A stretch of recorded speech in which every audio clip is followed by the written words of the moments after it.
तो नमस्कार दोस्तों, आज हम लोग देखेंगे थोड़ा कन्फ्यूजन कई लोगों का है कि ओएचपी कैसे काम करती है। और ठंडी का मौसम भी चल रहा है तो ओएचपी की बात करते हैं।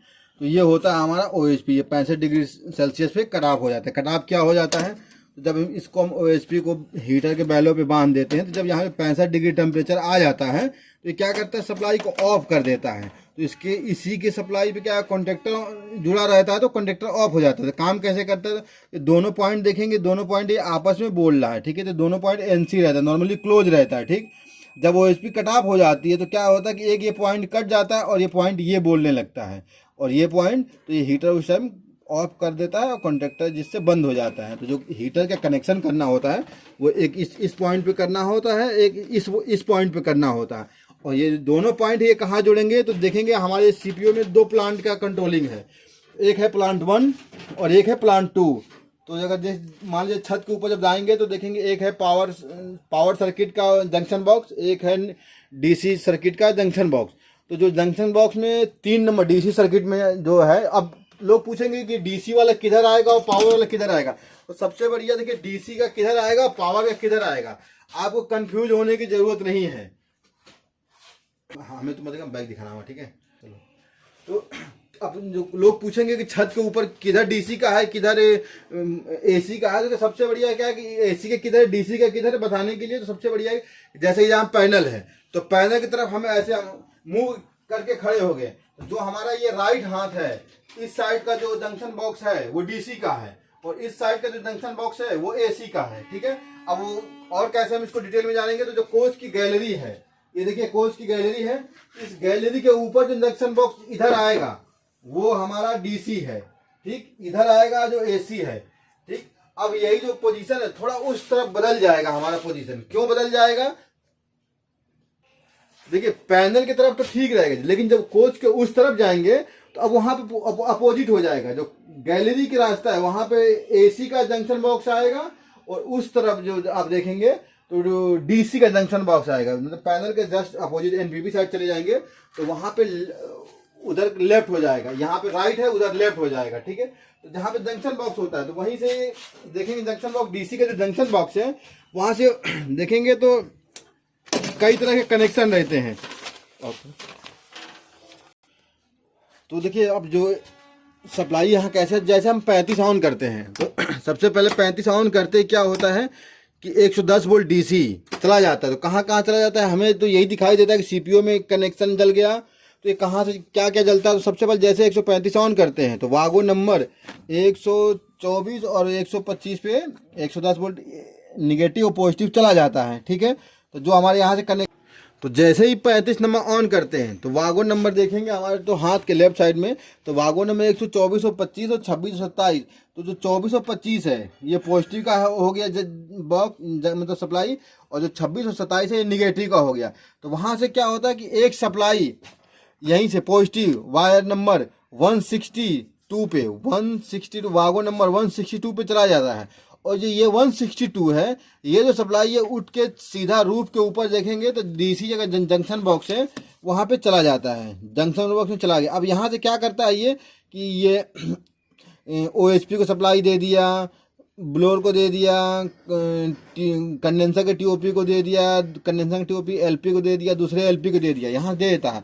तो वहीं से क्या 3 नंबर वागों से ये देखिए ओएचपी जो है 1 2 3 नंबर वागों से ओएचपी को सप्लाई चली जाती है। जैसे मान लो ऐसे ओएचपी है, 3 नंबर वागों से ओएचपी को सप्लाई चली गई।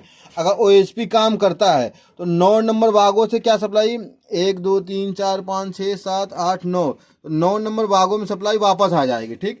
और ये जो 9 नंबर वागों सप्लाई है, ये 9 नंबर वागों सप्लाई अब नीचे आ रही है, ठीक है, पैनल के नीचे। अब नीचे आएगी, जब पैनल पे जब आना चालू करेगी ये सप्लाई तो ये वागो नंबर 158 पे वापस आ रही है, ठीक। 158 से वापस आएगी और वही जो सप्लाई 158 देखिए इस साइड पड़ेगा आपका 158, थोड़ा जो ओएचपी से वापसी सप्लाई आती है वागो नंबर 158 पे वापस आ रही है। और 158 से को जो वापस आ रही है वो सप्लाई वापसी में फिर ये देखिए सीपीयू पे आपकी आ जाती है। तो जो 158 से जो सप्लाई आ रही थी तो 610410.02 ये सीपीयू में यहाँ आ जाती है। यहाँ पे क्या 110 वोल्ट की डीसी की पॉजिटिव सप्लाई यहाँ पे आ जाती है, और कमांड देता है कि ओएसपी ओके है। जो देख रहे हैं ना ये 5वां नंबर एलईडी ओएसपी ओके है, ठीक है। अब यहाँ ऐसे भी गिन सकते हैं, ऊपर से 5वां तार ओएसपी का है, ठीक है, 1 2 3 4 5वां तार ओएसपी का है। देखो ये देखिए 5वां तार ओएसपी का है, और वायर नंबर देखेंगे तो 6104 है, ये इसका ओएसपी था। यहाँ पे आ गया। अब ये क्या करेगा, इसको कमांड देगा। अब इस जैसे ही टेम्परेचर आपका डाउन हो जाएगा, और हीटर लगने का होगा तो टेम्परेचर लगता क्या 21 से नीचे टेम्परेचर आपका होगा तो ही जाके आपका हीटर लगेगा। तो जब टेम्परेचर नीचे आ गया तो हीटर जब कमांड देगा तो यहाँ हीटर लगेगा। तो यहाँ से जब ये हीटर लगे तो यहाँ जो सप्लाई निकलेगी, ये सप्लाई निकलेगी। तो इस वागों में देखेंगे तो इस वागों में जो 6वां तार है वो हीटर का है 610610। ये जो सप्लाई निकलेगी यहाँ से हीटर की सप्लाई 110 वोल्ट पॉजिटिव निकल रही है। और वागो नंबर 186 जस्ट ईबीसी का सबसे नीचे वाला वागो है, 186 नंबर पे जाएगी, और 186 से वायर फिर एक आउट होगी। और वो जो वायर है तो देखिए ये जो ब्लोअर की एमपीसीबी है, तो एमपीसीबी पे एनो में जाएगी, ये यहाँ पे इसका एनो में जाएगी। अब एनो इसको देखो थोड़ा कंफ्यूजन भी हो सकता है, एनो किस पे कैसे है, तो आप ऐसे समझ लो कि जब ये एमसीबी ऑन रहेगा तो ये सप्लाई पास करेगा, और जब ऑफ हो जाएगी सप्लाई ब्रेक हो जाएगी, ठीक है। अब यहाँ देने का रीजन क्या है कि इनडोट अगर आपका हीटर चल रहा है और ब्लोअर बंद हो गया तो क्या होगी, आग लगने की संभावना रहेगी कोचों में। तो उस पर्पज से दिया गया है कि जैसे ही ब्लोअर किसी कारण से बंद हो तो आपका हीटर सर्किट भी ब्रेक हो जाए। तो यहाँ पे दिया था जैसे ही आपका ये ब्लोअर सर्किट ऑन रहता है तो ये सप्लाई पास करती है। यहाँ जब सप्लाई पास करती है वो यहाँ से सप्लाई निकलेगी, और देखिए वापस ये जो सिंगल पोल की 2 एम्पियर की एमसीबी है 35 नंबर, यहाँ से इस साइड से इन होगी और यहाँ से आउट होगी, और सीधा ये कॉन्टेक्टर K35 का A1 बन जाएगा, क्योंकि इसको निगेटिव पहले से मिल रहा था, और जैसे ही इसको A1 मिलेगा ये कॉन्टेक्टर ऑन हो जाएगा, ठीक। अब दूसरे को हम समझते हैं, दूसरे सर्किट को। तो जैसे देखिए अब यहाँ भी अंतर देखिए। अब जैसे हमने अभी पहले प्लांट का आपका बताया कि 162 से पहले प्लांट को सप्लाई चली जाती है। अब लेकिन जबकि दूसरा प्लांट आएगा 2.2 वाला तो वहाँ पे 162 से नहीं जाती है, उसको सप्लाई जाती है, जो वहाँ की पॉजिटिव सप्लाई जाती है वो इसके जगह पे 169 वागन नंबर 169 से जाती है, और वो फिर वही यहीं पे आएगी। ऊपर जो उनका डीसी का जंक्शन बॉक्स होता है 1 नंबर पे सप्लाई आ जाएगी, और 3 नंबर से ओएसपी को सप्लाई जाएगी, और ओएसपी से जब सप्लाई आउट होगी तो ये 9 नंबर से आउट होगी, और 9 नंबर से आउट होगी तो जो वहाँ पे 58 नहीं जाएगा, वहाँ पे जो उसकी सप्लाई रहेगा ना 172 पे जाएगा। 58 के जगह पे 172 सप्लाई आउट होगा। 172 देखो इधर है आपका 172, देखिए वागन नंबर 172 से सप्लाई आउट होगा, और वो जो सप्लाई आउट होगा तो वापस देखेंगे तो यहाँ पे वायर नंबर 503। तो देखिए यहाँ 503 कौन सा वायर नंबर, ये है 610503, तो ये 5 नंबर वायर है 610503। यहाँ पे सप्लाई आउट होगी, और यहाँ इंडिकेशन जल जाएगा कि ओएसपी ओके का। तो ओएसपी जब ओके का रहेगा तो अब यहाँ से जो भी टेम्परेचर पाएगा वो यहाँ से हीटर को ऑन कराएगा। जब हीटर ऑन कराएगा तो देखिए हीटर की ये तार है 6 नंबर, दूसरे वाले भागों में 6 नंबर, इसका नंबर है 610710.01। ये जो सप्लाई यहाँ से निकलेगी, तो ये सप्लाई देखिए यहाँ से निकलेगी और वागन नंबर 197 पे जाएगी। तो वागन नंबर 197 कहाँ है उसकी, तो अब वो को दिखाते हैं। तो यहाँ सप्लाई निकली ये 110 वोल्ट डीसी पॉजिटिव, और ये गई वागन नंबर 197 पे। यहाँ नीचे है, थोड़ा वायर कम दिखेगा आपको। वागन नंबर 197, अब याद रखिए वागन 197 से निकलेगी इधर से, इधर वायर नहीं क्योंकि 2 ही वायर है।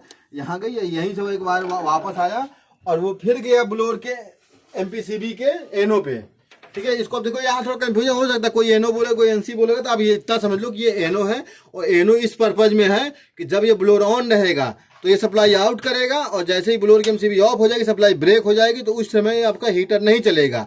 तो ठीक है, तो यहाँ से ऐसे हो गया। अब यहाँ सप्लाई निकलेगी, और ये जो सप्लाई है F40 एमसीबी जो सिंगल पोल की एमसीबी है F40 एमसीबी में जाएगी, और यहाँ से F40 एमसीबी से सप्लाई यहाँ इन होगी, यहाँ से आउट होगी, और ये K44 के A1 बन जाएगी। इसको पहले से ही न्यूट्रल मिल रहा है, ये ऑन हो जाएगा। अब एक चीज़ और आप ध्यान रखिए, आपका अगर टेम्परेचर हो गया, अगर हीटर नहीं लग रहा है तो आपको दो चीज़ों का ध्यान रखना है कि ऐसा तो नहीं हमारे ये जो देखिए ये यहाँ पे दिखा रहा है टेम्परेचर हीटर ओके का, ये इंडिकेशन ऑफ तो नहीं है। अगर ये इंडिकेशन ऑफ हो जाएगा तो कुछ भी करिए आपका हीटर ऑटो में नहीं लगेगा, फिर आपको मैनुअली करना पड़ेगा। ठीक है, तो मैनुअली करने के लिए क्या कर सकते हैं कि जो ये वायर नंबर हीटर का है इसको हम देखो ऐसा अगर मैनुअली करना है, अगर टेम्परेचर नहीं हो रहा है, अगर OHP आपका ओके है तो आप ऐसे इसको शॉर्ट कर सकते हैं। तो क्या कैसे शॉर्ट कर सकते हैं, तो 1 2 3 4 5 5 नंबर में यहाँ डालिए वायर, और यहाँ पे 6वां नंबर वायर में ऐसे लगाएंगे, देखेंगे हमारा 40 नंबर हीटर देखिए ऑन हो गया। ठीक, ये देखिए 40 नंबर हीटर हमारा ऑन हो गया। ठीक है, तो इस तरह से ये आप अगर बाईपास करना है, कंप्लेन है कि कोई ठंडा नहीं हो रहा है करना है, तो यहाँ से कर सकते हैं। यहाँ से करने का एक फ़ायदा आपको ये मिलेगा कि अगर OHP ट्रिप होगा तो आपका हीटर भले ही आपने बाईपास किया, लेकिन आपका OHP ट्रिप होते ही हीटर छोड़ देगा। लेकिन यही इस वायर के जगह पे आप कहीं और से पॉजिटिव लेंगे तो हीटर तो आपका लग जाएगा, लेकिन आपका OHP कट ऑफ नहीं होगा। तो कट ऑफ नहीं होगा तो STI भी फूट सकता है, कुछ भी दुर्घटना घट सकती है। तो अगर जब भी आप बाईपास करने की कोशिश करें तो OHP से ही बाईपास करें। ठीक है, अगर आपका OHP भी गड़बड़ है उस कंडीशन में आपको चलाना है तो चला सकते हैं, लेकिन बहुत सावधानी पूर्वक। कोई आपका सीनियर मैकेनिक हो तो उसके देख रेख में आप चलाइए। तो होता क्या कि इस वाले सप्लाई को कहीं से पॉजिटिव सप्लाई देना होता है, तब कहीं से भी दे सकते हैं, लेकिन उसमें सावधानी रखना चाहिए, उसमें दुर्घटना हो सकता है। इस तरह से बाईपास कर सकते हैं। ठीक है, और एक दूसरा समस्या रहती है, लोग कहते हैं कि ये हीटर छोड़ता पकड़ता है। छोड़ता पकड़ता नहीं है, जो इसका सॉफ्टवेयर डिजाइन किया गया है ना, वह ऐसा डिजाइन किया कि 55 सेकंड चलेगा, 30 सेकंड ऑफ रहेगा, 30 सेकंड चलेगा, 30 सेकंड ऑफ रहेगा, 10 सेकंड चलेगा, 15 सेकंड ऑफ रहेगा। तो ऐसे करके ये सर्किट में अप डाउन करके चलता है। और ऐसा नहीं है कि रेगुलर यही चलेगा, 15 सेकंड ये चला तो 30 सेकंड ये चला, 30 सेकंड ये चला तो 55 सेकंड ये चला। तो ये अप डाउन करता रहता है। वो अप डाउन ऐसे इसलिए करता है कि जो इसके सॉफ्टवेयर है वो ऐसा डिजाइन किया गया है, तो उसके अनुसार ये काम करता है। ठीक है, अब दूसरी एक समस्या आएगी कि भाई मान लो इंडिकेशन यहाँ नहीं आ रहा है तो क्या करें। तो सबसे पहले आपको करना क्या है, दोनों भागों में आप समझ रहे हैं कि पहले वाले पे पॉजिटिव है और 3 नंबर से OHP की सप्लाई मिल रहा है, तो आपको ये देखना है कि 3 नंबर पे 110 वोल्ट DC जा रहा है कि नहीं।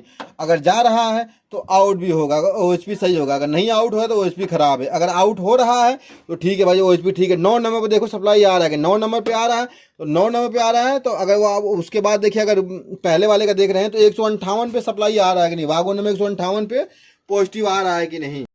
वागो नंबर 158 पे आप देखो कि पॉजिटिव आ रहा है, वहाँ से पॉजिटिव आ रहा है तो यहाँ पे आएगा। अब ये यहाँ पे भी अगर इंडिकेशन नहीं चल रहा है तो अब एक चीज़ कई बार होता है क्या, LED भी फ्यूज हो सकती है। तो आप उसको कंफर्म करने क्या करेंगे, ऐसे मल्टीमीटर लेंगे और एक इसकी नोब लगा देंगे निगेटिव पे। देखिए ये हमने नीचे वाले लगा दिया एक निगेटिव पे, और ये देख लेंगे कि ये जो सप्लाई है 1 2 3 4 5 ये आ रहा है कि नहीं। तो देखिए हमारा देखिए हमारा इस तरह से देखेंगे तो देखिए मल्टीमीटर 108 वोल्ट बता रहा है, तो मतलब कि हाँ इसमें सप्लाई आ रही है। तो अब डिसाइड कर लेंगे कि LED खराब है क्या है। तो उसी तरह से आपको चेक कर लेना है। तो एक निगेटिव यहाँ पे लगा दीजिएगा। आपके पास मल्टीमीटर नहीं पहुँच रहा है तो ऐसा करिए, लंबा तार ले लीजिए, यहाँ निगेटिव परमानेंट फंसा रखिए, और सबसे पहले क्या करना है, आपको 3 पे जाना है। हाँ 3 पे बता रहा है कि नहीं मल्टीमीटर, हाँ बता, निगेटिव यहीं रहेगा। निगेटिव कहीं से भी ले लो, जहाँ आप नज़दीक पड़े वहाँ से ले लो। यहाँ 3 पे आ रहा है, ठीक है 3 पे आ रहा है तो भाई OHP का आउट कर रहा है कि नहीं, आउट कर रहा है। आउट कर रहा है तो यहाँ 9 पे आउट कर रहा है कि नहीं, हाँ यहाँ भी आउट कर रहा है। यहाँ से कर रहा है तो 58 पे आ रहा है कि नहीं, 58 पे आ रहा है, 58 पे आ रहा है तो अब सीधा तार यहाँ पे आता है, यहाँ चेक कर लेते कर सकते हैं। अब उसी तरह से दूसरे का देखना है, तो ये दूसरा भी ऐसे करेंगे। 3 पे देखो, फिर OHP पे देखो, फिर 9 पे देखो, 9 से कर रहा है तो 72 पे आ रहा है कि नहीं, 72 पे भी आ रहा है। तो फिर यहाँ सीधा देखो 1 2 3 4 5, ये देखिए 5 हमारा देखिए मल्टीमीटर यहाँ बता रहा है। ठीक है, तो मतलब ये आ रहा है सप्लाई। तो ये देखना है, ठंडी का मौसम चल रहा है, सबसे ज़्यादा कंप्लेन इसी की आती रहती हैं। तो ये आपको इस तरह से फाइंड आउट कर सकते हैं। आपका किसी भी पोजीशन में आपको OHP बाईपास नहीं होनी चाहिए, OHP आपको ओके रहना चाहिए। अगर नहीं काम कर तो OHP बदल दीजिए। बदलने में क्या है, ये 2 तार वापस खोलिए और 2 OHP नया लगाइए, 2 तार ऐसे वापस लगा दीजिए। ये जो बैलो हीटर के पास बंधा रहता है वहाँ पे इस बैलो को बांध दीजिए। ये OHP है, इसका इतना ही सा काम है। वीडियो अच्छा लगे तो लाइक और सब्सक्राइब करें। धन्यवाद।